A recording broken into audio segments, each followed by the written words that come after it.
ঢাকার শেরেবাংলা নগরে অনুষ্ঠিত জাতীয় বৃক্ষ মেলায় পরিবেশবাদী সংগঠন শেকড়ের উদ্যোগে শনিবার বৃক্ষ উপহার ২০২৫ কর্মসূচির আওতায় দিনব্যাপী বিভিন্ন প্রজাতির গাছ বিতরণ করা হয়। বৃক্ষরোপণ ও পরিবেশ সংরক্ষণে জনসচেতনতা বাড়াতে আয়োজিত এ কর্মসূচিতে সাধারণ মানুষের মাঝে বিতরণ করা হয় নানা জাতের ফলদ, বনজ ও ভেষজ গাছ। এ সময় উপস্থিত ছিলেন সংগঠনের সদস্য হাজী মোতালেব মাশরাকি, ফরহাদ সুলতানা, নাসিমা জামান, অলিভ তাহসান, মনোয়ারা রহমান সহ আরও অনেকে।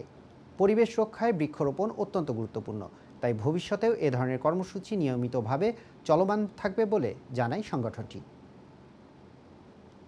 বৃক্ষরোপণ কর্মসূচি হিসাবে এই বছরের আমাদের ঢাকার শেকড় থেকে ছোট একটা অংশ ইসের মেলায়, বৃক্ষ মেলায় আমরা বেশ কিছু লোককে উদ্বুদ্ধীকরণ হিসাবে কিছু গাছের চারা বিতরণ করতেছি।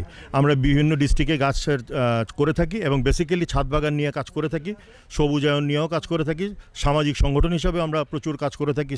আগামীতে আমাদের খুব তাড়াতাড়ি বৃক্ষরোপণ কর্মসূচি আরেকটা আছে, সারা বছর ভরেই চলতে থাকে। আর এই কুষ্টিয়াতে আমরা কিছু বৃক্ষরোপণ করব। আর ছাদ বাগান নিয়ে তো প্রত্যেকটা ম্যাক্সিমাম টাইমে আমাদের ইভেন্ট থেকে থাকে।